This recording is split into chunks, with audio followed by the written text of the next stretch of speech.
Good evening and welcome to Georgia Southwestern State University. I'm Dr. Jason Berggren and I'll be the moderator tonight.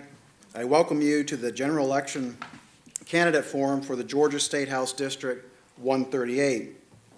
Our panelists tonight are 4 GSW student leaders and political science majors. We have Caleb Daffron, we have Sid Walker, we have Savannah Hall, and we have Caitlin Boswell. And now the candidates. Please welcome Mr. Mike Cheokas, the Republican candidate, and Mr. Bardin Hooks, the Democratic candidate.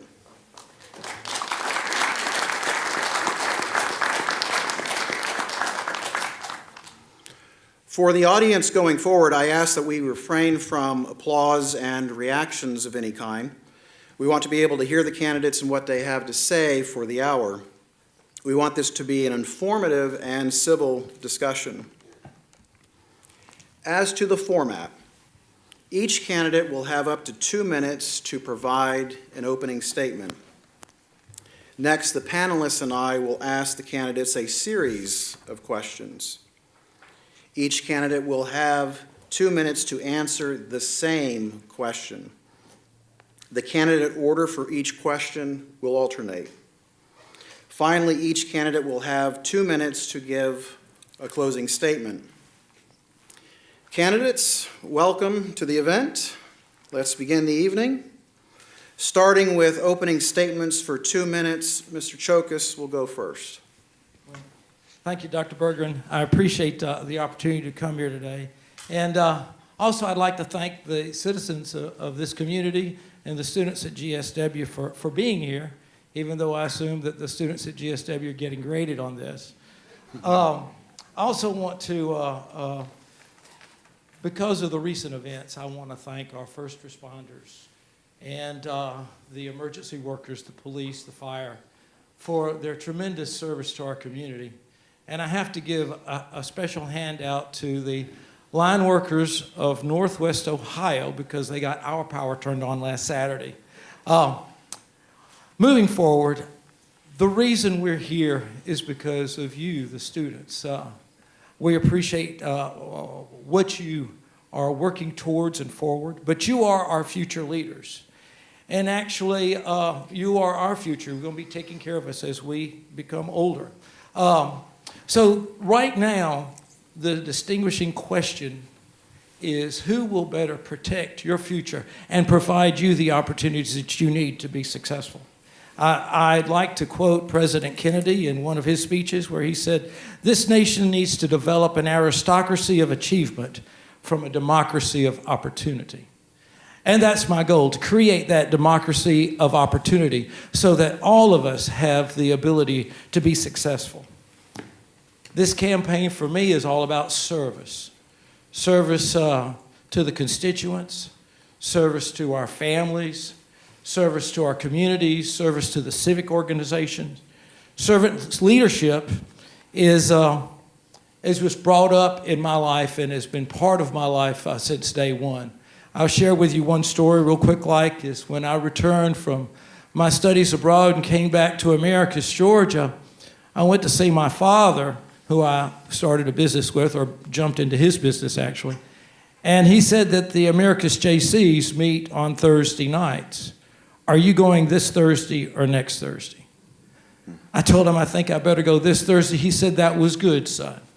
So immediately I jumped into the arena of giving back to our community. Okay, thank you.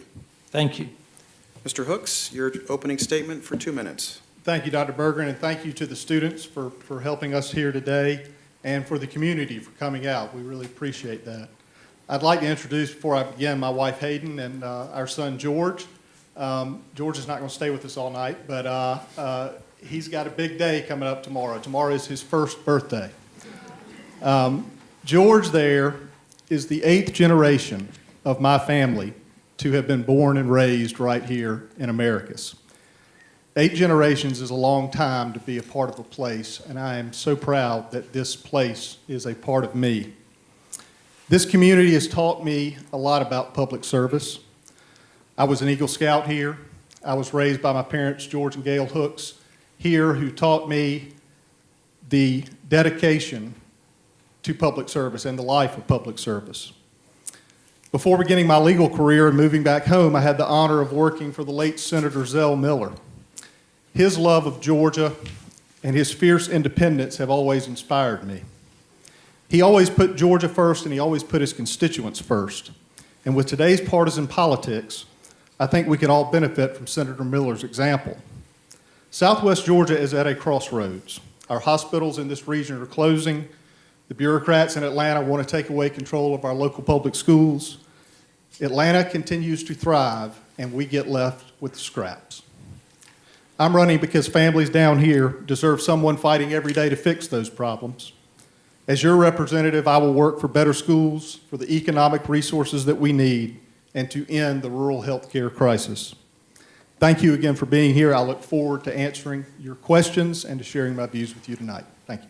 Okay. Thank you both. We'll next turn to the questions, and we will start with Mr. Hooks this time. But again, the question will be the same for both candidates. The first question, and Mr. Hooks, you just kind of referenced this, the first question is about the rise of political incivility. Gentlemen, American politics has become increasingly tense and divisive. There's a growing tendency to view those who disagree with us as the enemy. Should you win, in your role as a state representative, what can you do or will do to improve our political discourse? Mr. Hooks, for 2 minutes. I'm a moderate. I always have been, and I agree.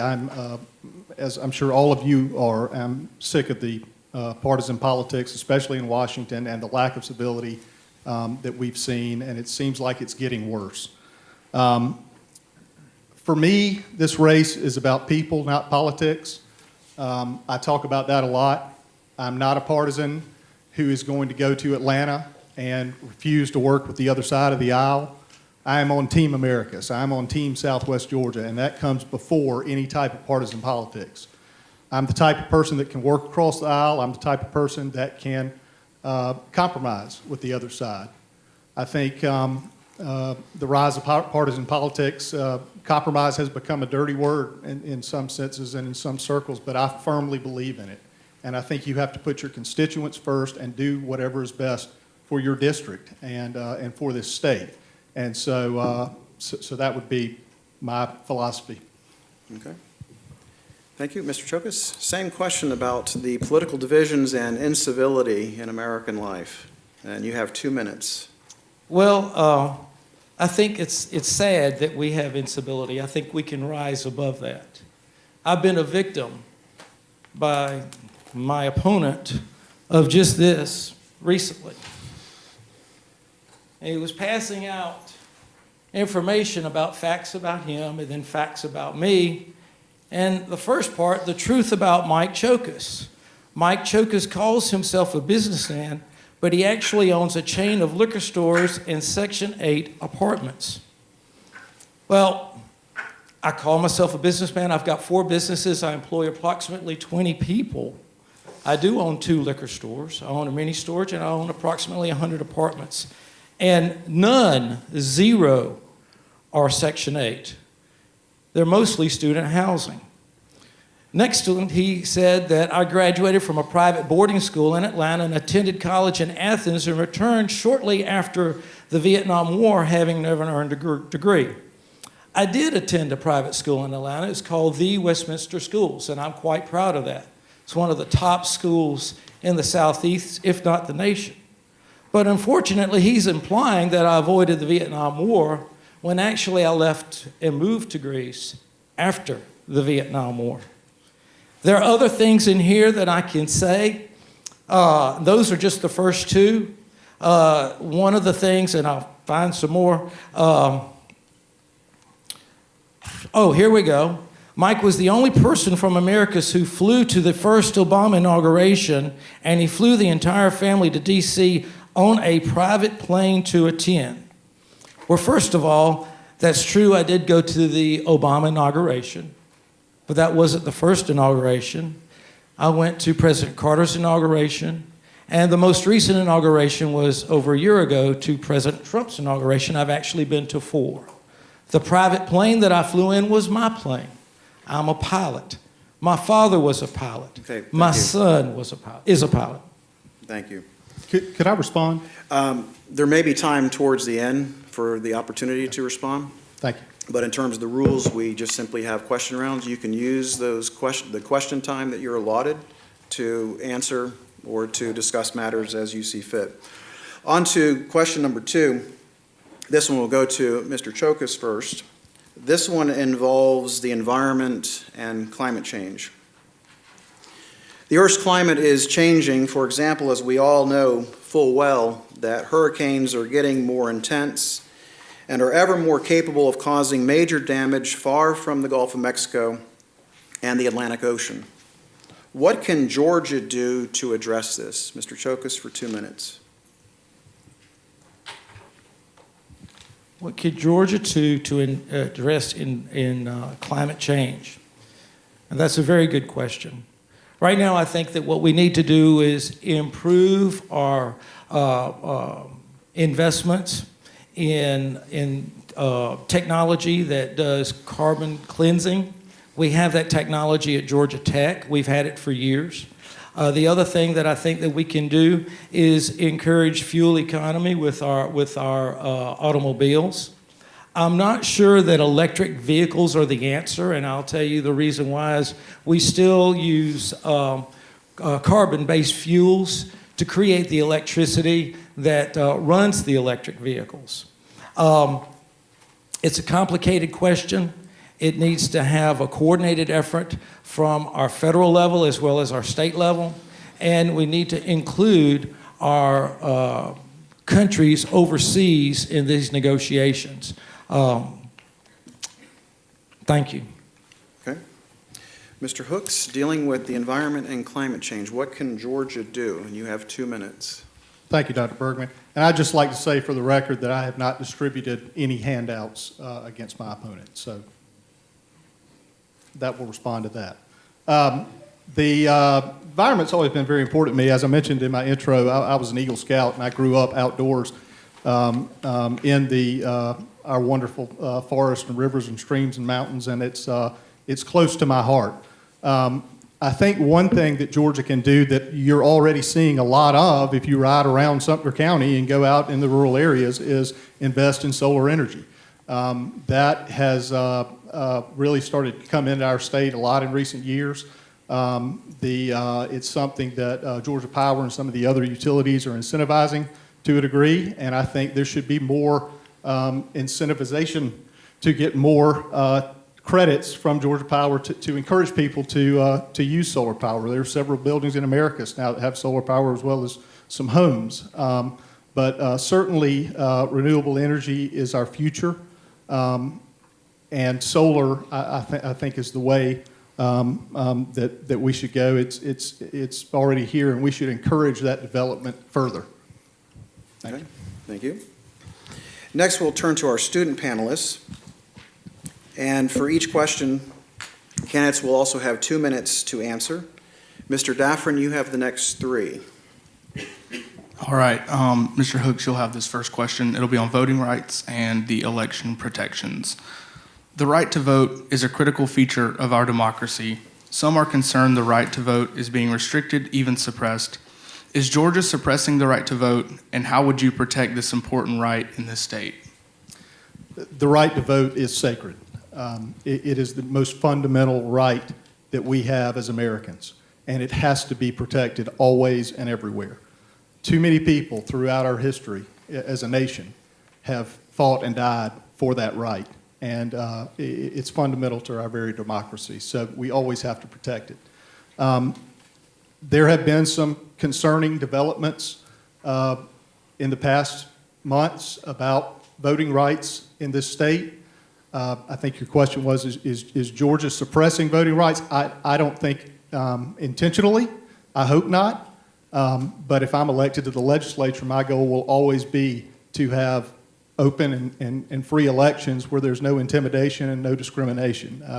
That is a core part of our democracy, as I've said, and I think it always has to be protected above all else. Thank you.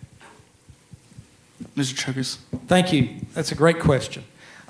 We definitely have to protect our voting rights, and we have to ensure that every citizen has the ability and opportunity to vote. I'm glad to see that we are open extended days before the elections. Right now, what we've done is if people don't have all the information necessary for them to vote, they can vote with a provisional ballot. And that provisional ballot allows that to us to check behind them. Some of the things that I am in favor of is having an ID when you vote. This will prevent people from stuffing ballots. I'm also in favor of a paper receipt guaranteeing that you voted so that you can actually have a second way of checking it. I'm also want to be careful about what I see is going on as issues, and that is non-U.S. citizens gaining the ability to vote.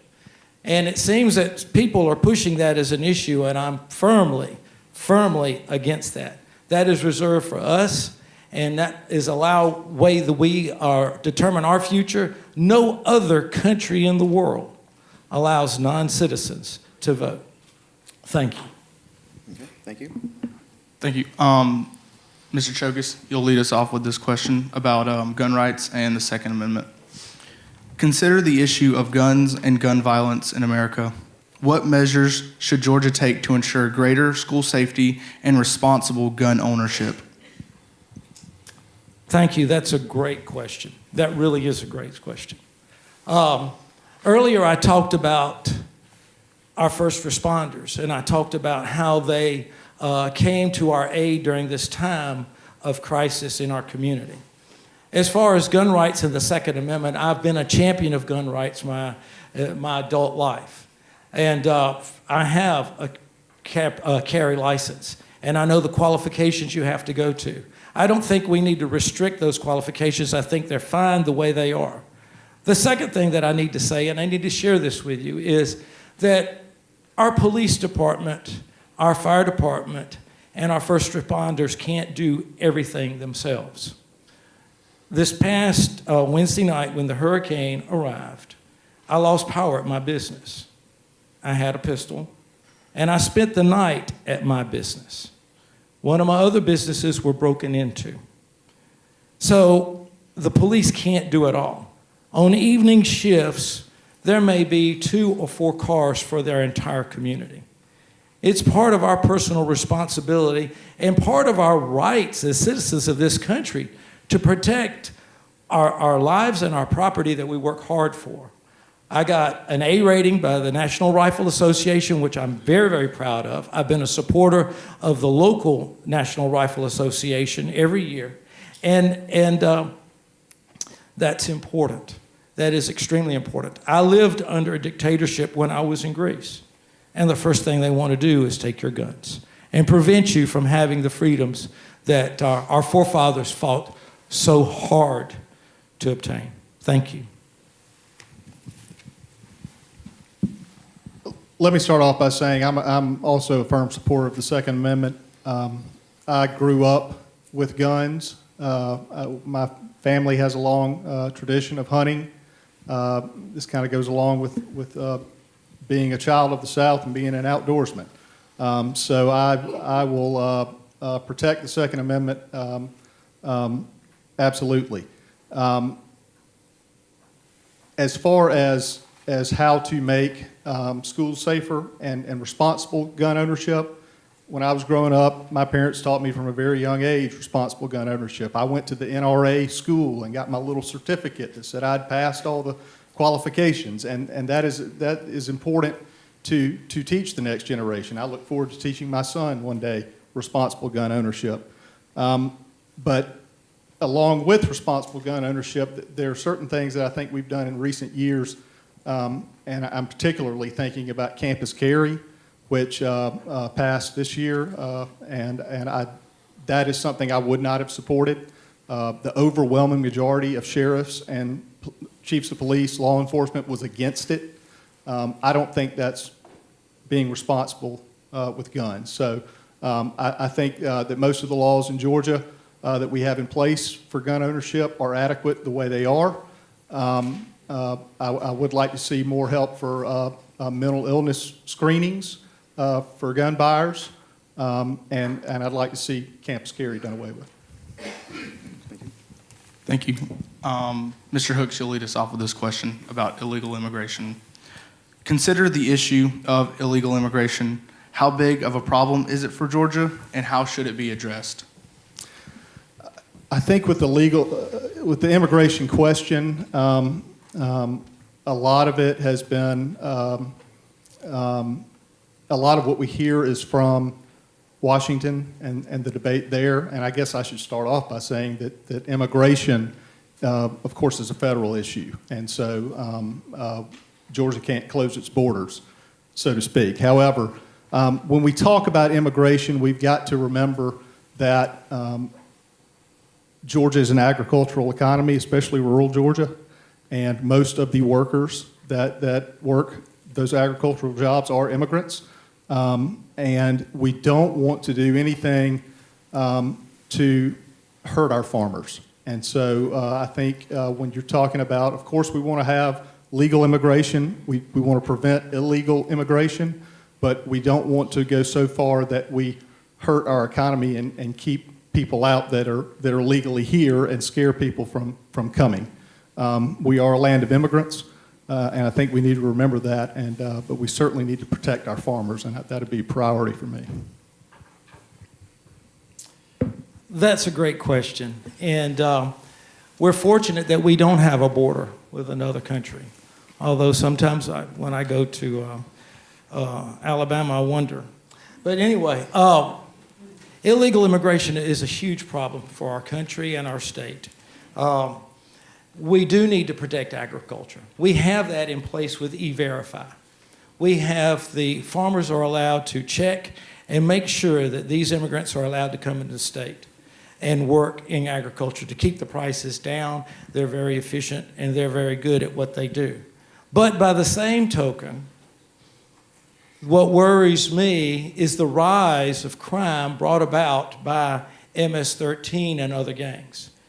And law enforcement has shared with me, even in this community, I've talked with 3 sheriffs, and they see a rise in gang activity, which started off in Mexico and has built and been recruiting here in our country. We talk about this gang activity, and we talk about the rise of illegal drug use in our community. That's directly related to it. We see it in our school systems. The security officers at our school know what's going on, and they see what's going on. The teachers know what's going on. They see it. And unfortunately, until we build a wall, secure our borders, like all the other countries in the world, until we can protect our own communities, then we will have problems. If any of you have traveled overseas and you go to Europe, do they just let you pass through the passport line? You've got to go, and you've got one passport if you're a member of the European community and another passport if you're not. And that's what we've got to do, not only at the airports and at the seaports, but we need to do that at our borders that are not as heavily populated. So I'm very much in favor of securing our borders. I strongly feel that that will help with crime in our community. And I think that we do need to protect our farmers, and E-Verify has been effective at that. Thank you very much. Great question. Okay, the next questions will come from Ms. Hall. Mr. Cheokas, this next question is for you about education in Georgia. What is the state of K through 12 education in Georgia? What do you think are the most important issues? And what do you see as the needs for Georgia Southwestern State University? Well, education is near and dear to my heart. My youngest daughter is a senior, hooray, this year at FSU. She'll be graduating in December. My wife is an educator. Stand up, darling. She's the prettiest business professor here at Georgia Southwestern, and she lets me know exactly what I need to be doing as far as education. When I got into the government 14 years ago, I served on the Appropriations Higher Education Committee.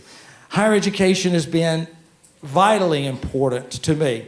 I've been on the foundation at South Georgia Tech. So I'm aware of the issues that's facing us. I was appointed by Governor Deal, who will be in America tomorrow, as a matter of fact, to the State Board of Education after my defeat 2 years ago. We have worked to improve funding for education, to remove testing for our K-12 education. We have worked extremely hard so that we can have improvements. And I am proud to say that the numbers as far as graduations in our K-12 have improved. In 2016, they were 79.4%. This is the average graduation rates. In 2017, they were 80.6%. In 2018, they were, this year, 81.6%. It's not good enough, but we're moving in the right direction. Sly County is what I think we should be striving to achieve the successes they've had there. Janie, both your children went to Sly County. They are recording a 97% graduation rate at Sly County. It's phenomenal what they're doing. And we need to copy that in the rest of our K-12. As far as higher ed, I think that what we need to do is fund them, try to reduce the tuition, and finally, preserve the Hope Scholarship, which I worked extremely hard on to make sure that the Hope Scholarship program is for average Americans.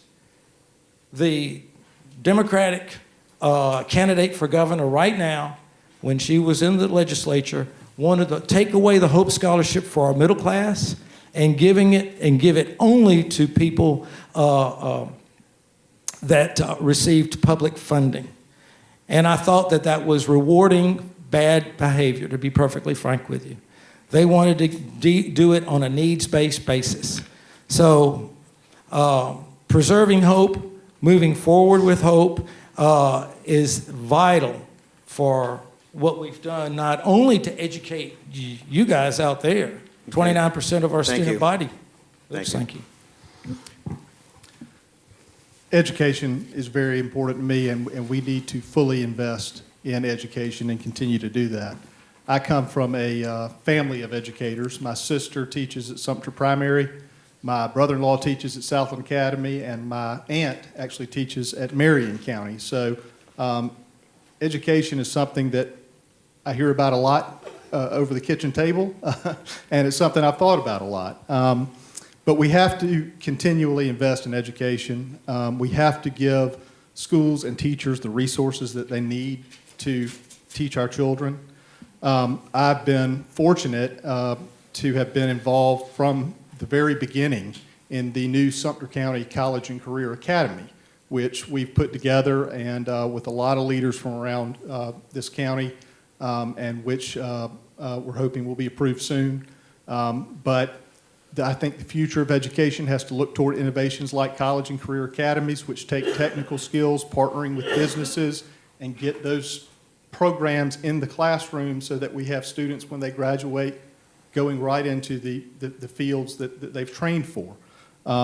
That's not only an education issue, that's an economic issue. And everywhere you've seen these college and career academies spring up, you're seeing economic development follow it. And so I've been a big supporter of that idea. I think in the long run, we need to think about the way we fund education in the state, especially K through 12 education. Georgia Constitution guarantees every child an equal education, and we are not living up to that. Because if you live in the richest parts of the state, you have the best schools. And you live in the poorest parts of the state, you have the worst schools. And that's because school funding is tied to county taxes. And I think that in the long run, we need to break that system so that every child can have an equal education and a good education no matter what zip code they live in. Thank you. Thank you. question. Okay, Mr. Hooks, this one is for you. It's regarding civil rights and Confederate symbols.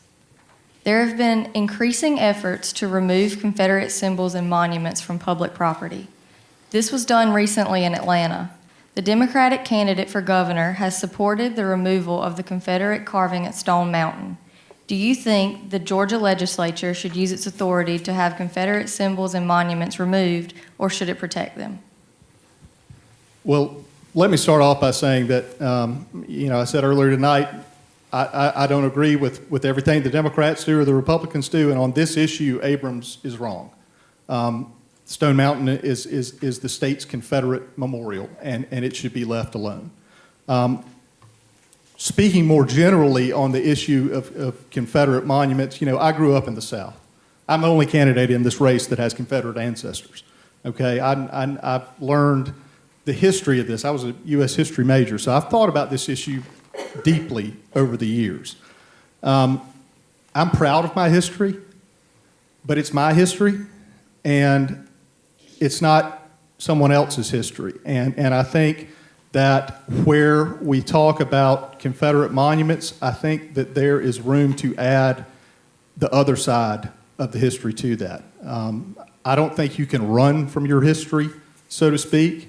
I don't think we should go around tearing everything down, but I do think we've got some catch-up work to do in adding the story of slavery and the story of oppression of African Americans to those monuments. And I think there's room to do that, and I think that's something that we should look into as a society. I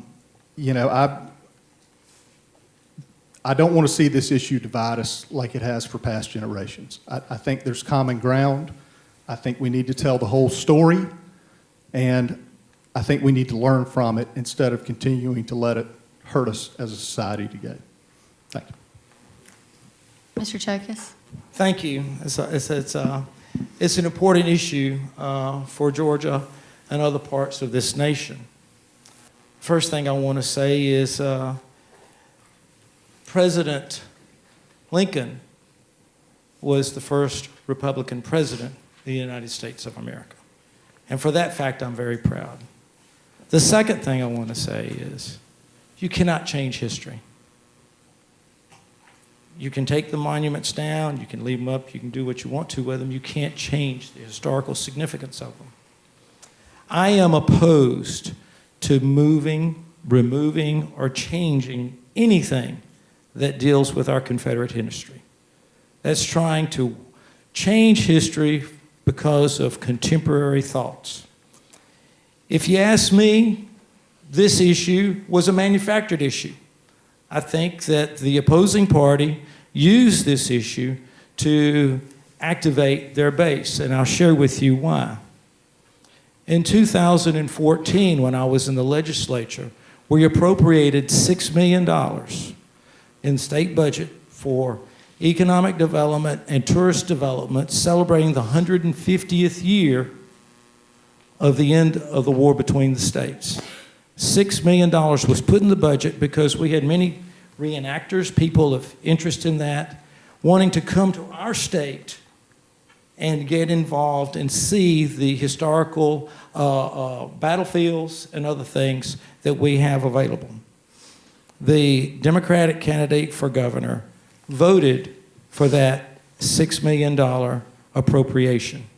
Now, I find it unusual that when she was in the legislature, she voted for something that promoted Confederate history, and then when she decided to run for governor, she found that that was offensive.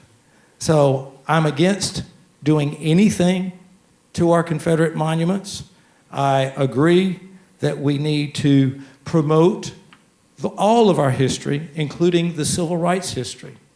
And I think that one of the examples that I will use you is the promotion of the Leesburg Stockade girls that were imprisoned for several days during the civil rights era. And Shirley Green Reese is champion in that. As a matter of fact, I sponsored a resolution honoring her for the sacrifices those girls made during the civil rights era. So equally, I am in favor of preserving all of our civil rights history as well. Thank you. Okay. The next questions come from Mr. Walker. Mr. Cheokas, this question is for you regarding abortion. Abortion is currently legal in the United States. As some fear could happen, suppose Roe versus Wade was overturned by the United States Supreme Court and the issue was returned to the states. Would you support Georgia keeping abortion fully legal, or would you support completely banning it? Abortion is a very personal issue, and in my case, it's an issue that I take very, very, very seriously. It is something that is wrong. We in this country have created an issue about abortion and turned it into nothing more than a contraceptive, a type of birth control. People choose the sex of their children. They use that when we have so many other means to prevent a pregnancy. Why do we have to use abortion to prevent a pregnancy? I think it's cruel, I think it's wrong, and I'm opposed to it.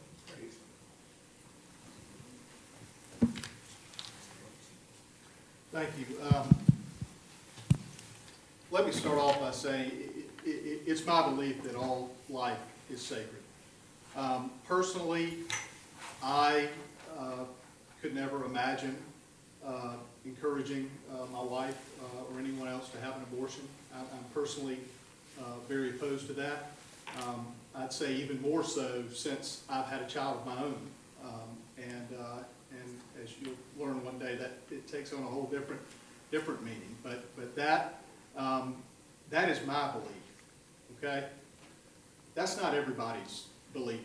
And I think in this country, you have to support the freedom of people to make their own decisions. I think we need to trust women to make their own decisions about their own bodies in accordance with their own beliefs and their own doctor's advice.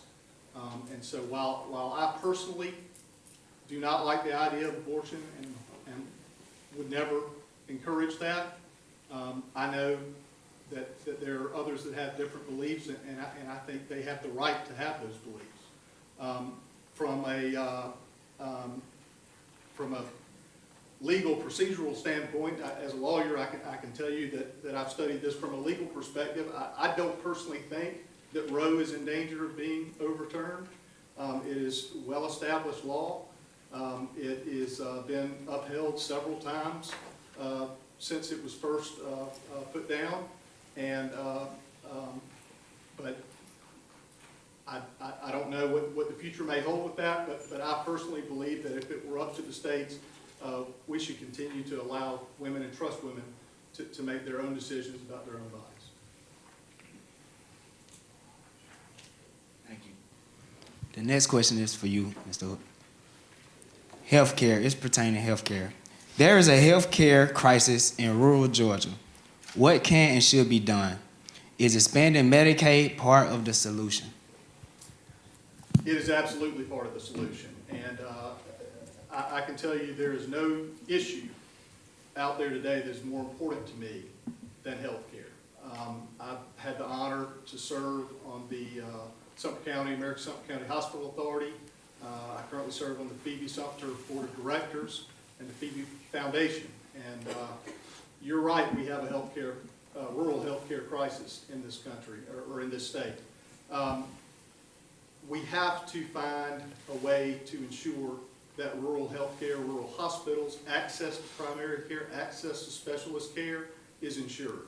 It's not only a healthcare problem, it's an economic development problem. You can't go to a business and say relocate to rural Georgia when you don't have a primary care physician or you only have one or two in the whole county. We've got to have a healthcare infrastructure if we're ever going to have expansion of jobs, economic development. That's got to be in place first. Hospitals are struggling. They cannot continue going the way they're going without some help. Medicare expansion has been on the table now for, Medicaid expansion has been on the table now for many years. We're one of only 17 states that has not taken advantage of it. And in my opinion, if it's good enough for Mike Pence to expand Medicaid in Indiana, it ought to be good enough for us. We get $9 back for every $1 we put into that program. And it's our federal tax dollars that are coming back to us. And so, yes, I'm fully in favor of Medicaid expansion. I think it's the #1 issue in this election. I hope next year in the legislature we're able to see that Medicaid expansion happen, because along with that comes funding to keep the hospitals open, to open new primary care clinics. We, the Hospital Authority and Ph.D. Sumter, have just built a new clinic in Sly County, and I was instrumental in helping get the clinic, breaking ground for the clinic up in Buena Vista, which we did just a few weeks ago. And so that's very near and dear to my heart. We don't want to have a healthcare desert in rural Georgia. It's fundamental to our economy. Thank you. Great question. It's very topical, and we're talking about it not only at the state legislature and at the federal government.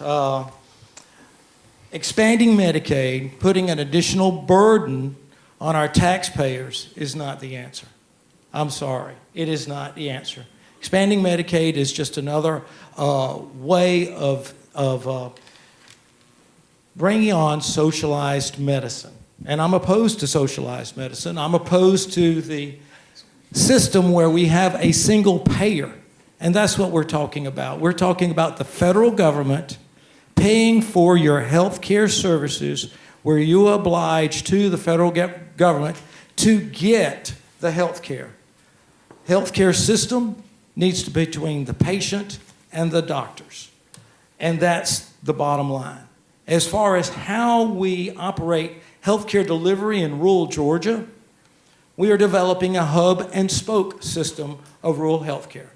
We have regional healthcare centers like in Albany, like in Macon, like in Columbus. And then we have smaller regional systems like in Americus and so forth. All right. And then, of course, we have different triage and other areas of service in Sly County and other communities, Taylor County, Butler, Georgia. But you're not going to be able to have open heart surgery no matter what we do in Butler, Georgia, or in Ellaville. We have to send these folks down to Albany, where you've got doctors and staff operating 24/7 in this single area. Without the number of patients, it's just not economically feasible. We need to expand the delivery of services, and by that I mean we need to utilize telemedicine to as much as we can. We can have the best doctors in the world a computer away. Our ambulances are no longer what they used to be when I was growing up. They were just a white Cadillac with a bubble light flashing on top, and you got to the hospital as quickly as you could. And if you weren't successful, they turned the ambulance, painted it black, and that was the hearse that took you to the hospital. Now, our ambulances are mini hospitals. They have all types of things on board to help you. And the last thing I'm going to say is we need to expand the scope of practice for our nurse practitioners. They can handle many of the things that doctors used to handle and open up the doctor's time for other more serious things. Thank you very much. Okay, the next questions go to Ms. Boswell. Good evening. On the topic of opportunity in Southwest Georgia, Mr. Cheokas, you will respond first. What can be done to improve job opportunities here in Americus in Sumter County and in the surrounding counties? Now, let's speak for Sumter County first. Economic statistics show that for every 2 students here at Georgia Southwestern creates 1 job. I'm in favor of expanding our higher education, funding our higher education, increasing our student body here. It is economic development for us here in Sumter County. One of the things that we're working on right now is rural broadband. We have a company in Buena Vista, Armageddon Gear, and they sell their stuff all over the world. And they do it via the internet. They can manufacture here and distribute their products all over the world. So expansion of rural broadband. The issue with rural broadband right now is access to fiber optics. We have the technology where we can put fiber optics on our telephone lines. In my opinion, what we need to do is we need to remission our utility providers. They have the poles, they have the right-of-ways, put the fiber optic on those same lines, and we will be able to bring more rural broadband here now immediately. With that, we'll be able to expand our roles. We passed Senate Bill 180, which designated funding for transportation. We are becoming a logistical hub, regional hub, because of the inland port in Cordele. Cordele is building another bridge across. We need to expand that and allow our goods and services to go to Savannah, especially our agricultural products. Savannah is one of the few ports in the United States that actually exports more than imports. So with transportation, with rural broadband, with educational opportunities, these are the ingredients we need to do to bring economic growth to our communities. Thank you. Thank you. Mr. Hooks? As I alluded to in the question about Medicaid expansion, to attract new businesses to our rural areas, you've got to have infrastructure in place. I think the first step is we've got to expand Medicaid and we've got to have rural broadband. I'll agree with that. But you have to have infrastructure in place to attract new employers. Nobody is going to move into here with industry and put a manufacturing plant anywhere where you don't have access to specialist care, primary care, hospitals, all of those things that go along with healthcare. You've got to have that in place, and you've got to have rural broadband.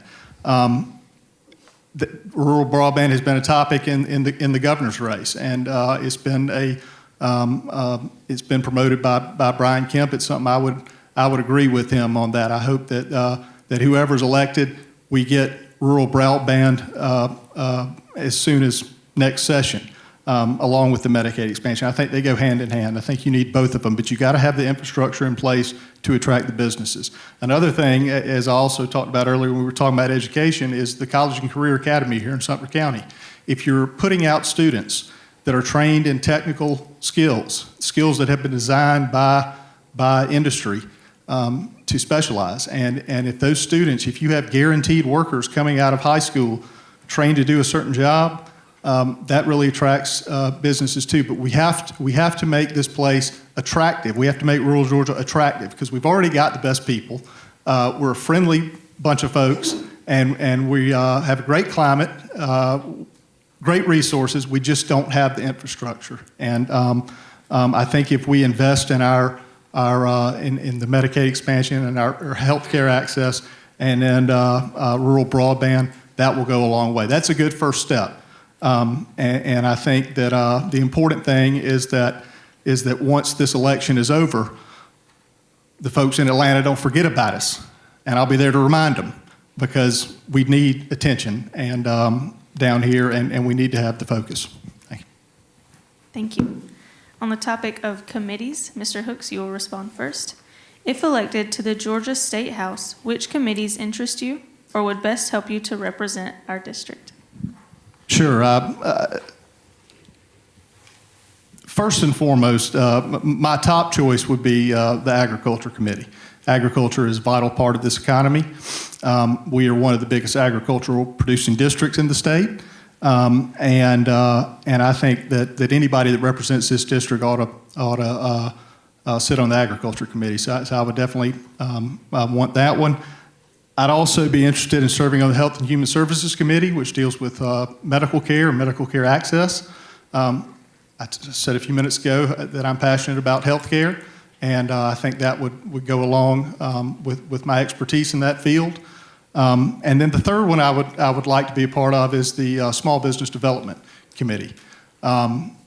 That's another one that goes right hand in hand with economic development. I'm a small business owner.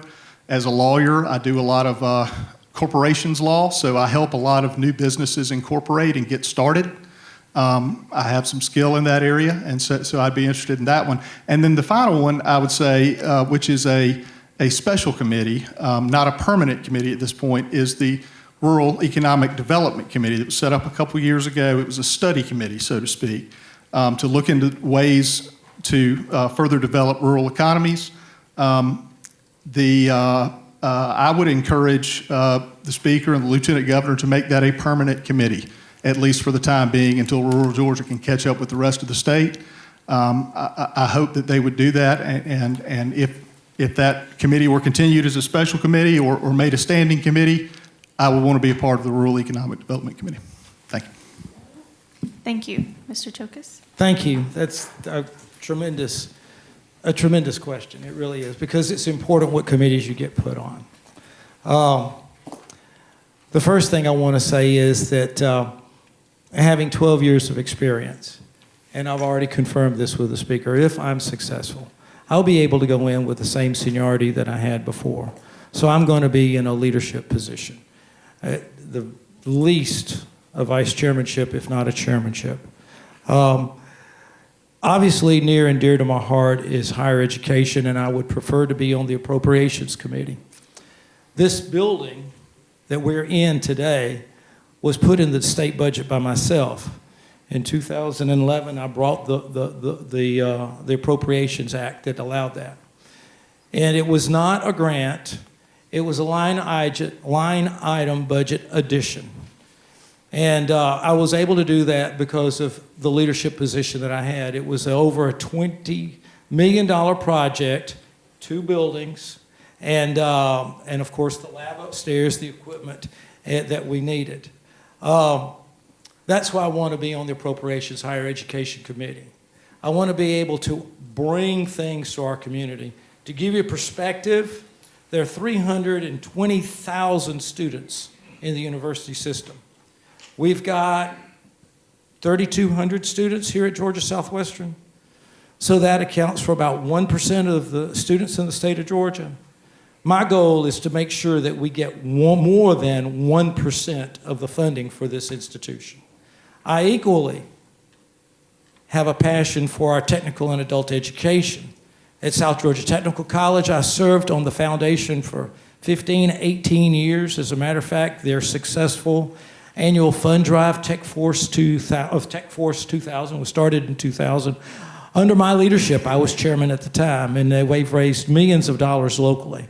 So what we need to do is provide funding for their needs as well. As a matter of fact, this past April, I was invited to be the keynote speaker at the ribbon cutting for the new diesel mechanics technology building that I put the money in the budget for. So that's why I want to be on higher education appropriation. I'll be able to bring vital resources down here because our rural communities don't have the population to warrant it otherwise. I also want to be on Health and Human Services. Thank you. I'm sorry. Yep. Thank you. On the topic of our new governor, Mr. Cheokas, you'll answer this first. Next year, there will be a new governor of Georgia. If you could suggest an issue, which one would you recommend to the next governor to prioritize?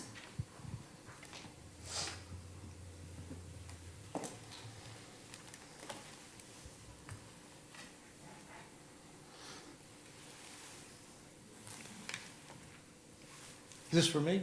Oh, I'm sorry. I apologize. That's easy. Rural development. I mean, it's vital that we address the issue of rural development. Atlanta is growing by leaps and bounds.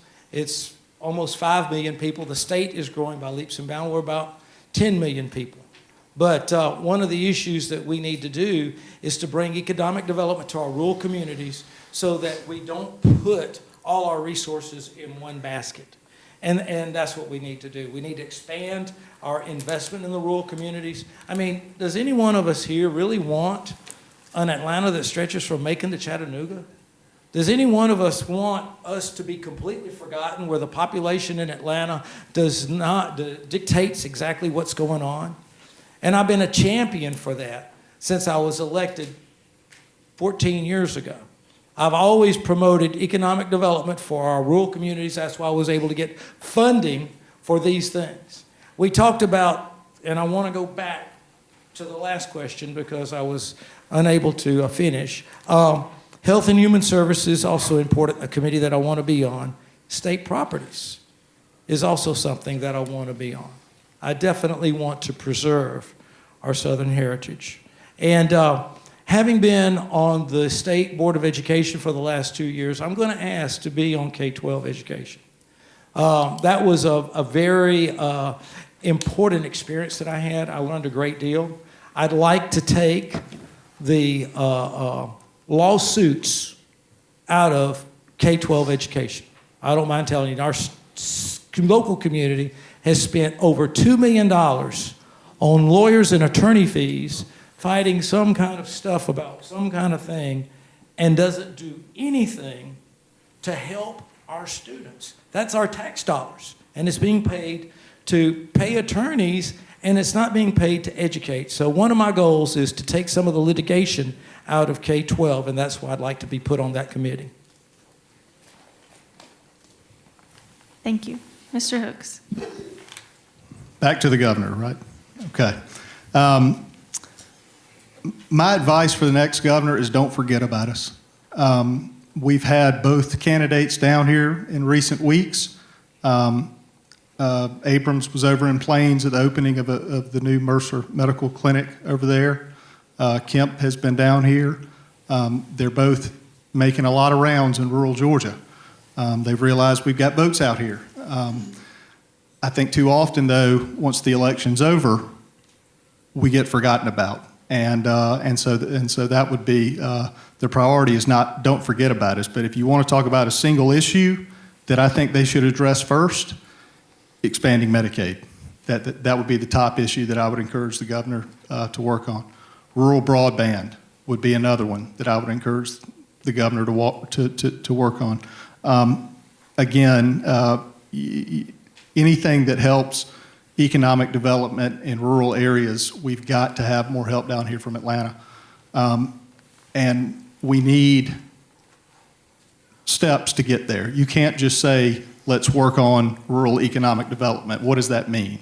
You know, we've got to have ideas and a pathway forward. And I think those are two concrete ideas that we can implement this year that will get us started on that path. But, you know, I've been encouraged that both candidates have paid us a little attention. I want to make sure they keep paying us that attention, and the General Assembly pays us that attention and doesn't forget about us. Thank you. Thank you. Okay, great. On to the final question. This will involve the Georgia constitutional amendments. Gentlemen, there are 5 constitutional amendment proposals on the ballot. Do you have any recommendations for the voters? Mr. Hooks, you'll be going first. Vote yes on all of them. That's it.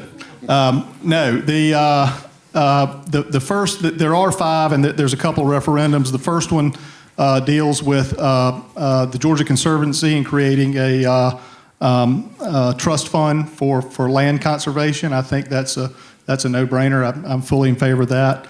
The second one, Amendment 2, deals with creating specialized court systems for business litigation matters.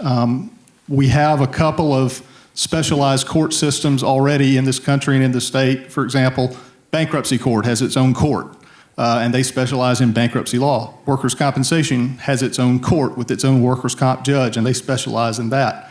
What Amendment 2 would do is set up business litigation courts, and that takes a lot of pressure off our Superior Court judges, so they're not having to decide these really complex business litigation matters that they don't have any expertise in.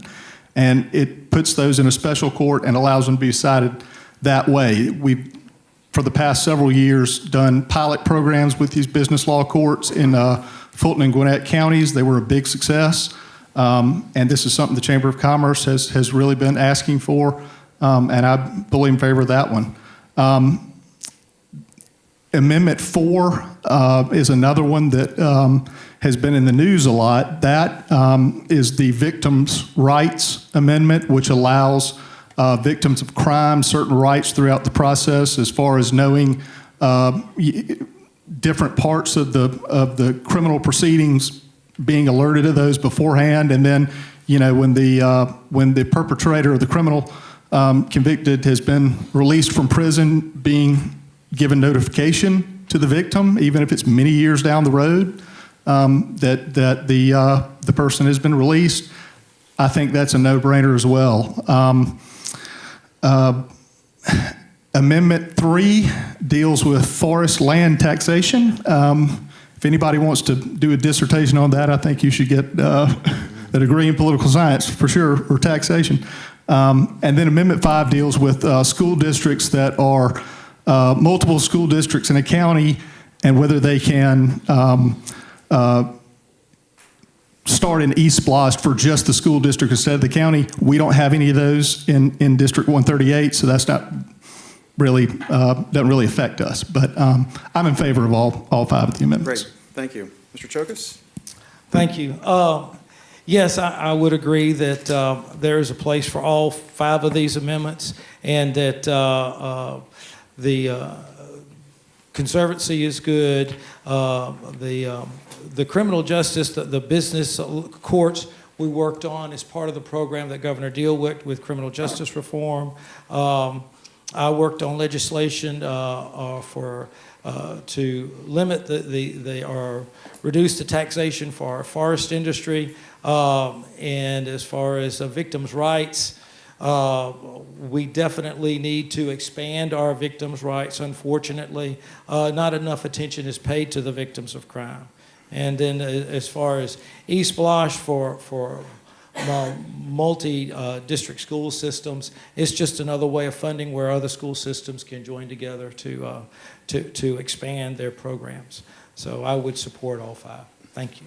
Great. Thank you, gentlemen. That concludes our round of questions. It's now time for closing remarks. Each candidate will have 2 minutes. This time, Mr. Hooks will go first, and then Mr. Cheokas. Mr. Hooks for 2 minutes. Well, thank you, Dr. Berggren, and I want to thank you for putting this evening together and for moderating, and I especially want to thank these students here. I think y'all did a great job, some good questions. I was telling them before we started, I'm a history major, but I was a political science minor, and so I know a little bit about what you've been studying, and I just want to thank y'all. You did a great job tonight. Over the last 12 years, this district, House District 138, has lost 5,000 residents. We've lost millions of dollars in school funding. We've seen businesses close. Our poverty rate in Sumter County went from 17% in 2000 to nearly 30% in 2016.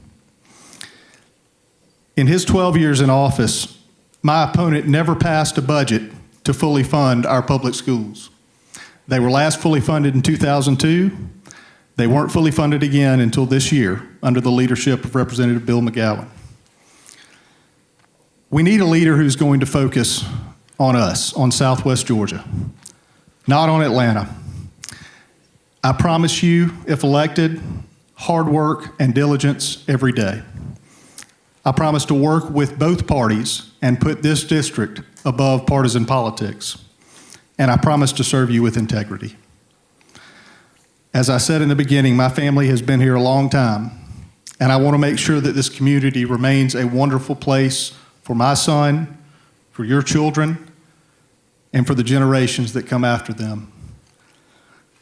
I thank you again for coming tonight. I thank you for allowing us to tell you our views, and I sincerely ask for your vote.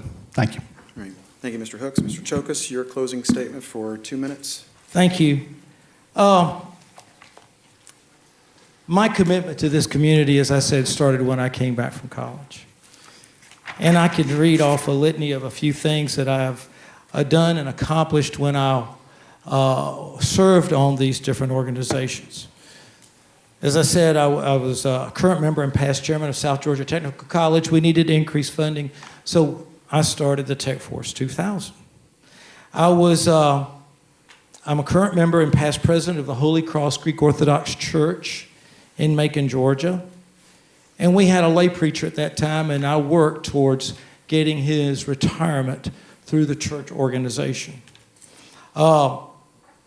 When I was on New Horizons Habitat for Humanity, my goal was to allow Housing Authority residents to be able to apply to Habitat homes so we can get them out of public housing. So the reason I'm running is because there are things that I can do right now when I get to Atlanta. Expand the scope of practice of our advanced practice registered nurses. Unfortunately, they're not allowed to do some of the things that they need to be doing in this state of Georgia, but they can be doing this in other states. Funding for, I've already been told what the funding is needed at South Georgia Tech for expanding their programs.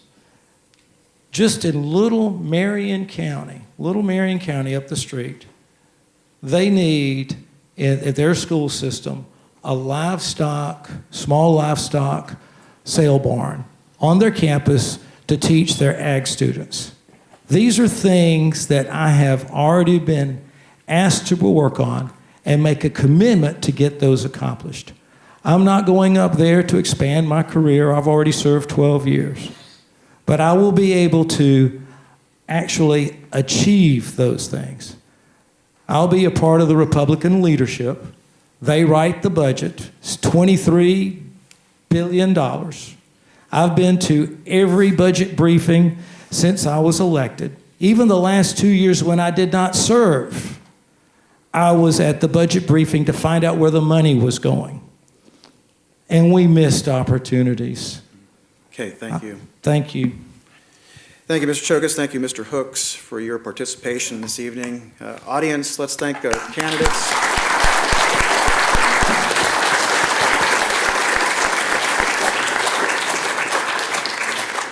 Our many thanks to the student panelists who appreciate your assistance this evening, and to the audience for coming. We hope tonight's event has been informative and helpful to you in deciding your vote. Early voting is already underway and will continue until Friday, November the 2nd. You can vote at the Sumter County Courthouse weekdays 8 to 5, and on Saturday, October the 27th, from 9 to 4. Please bring your photo ID, such as your Georgia driver's license. Election day for the general election is Tuesday, November the 6th. Please go vote, and I thank you again for coming. Good evening. Thank you so much. Appreciate it. Thank you.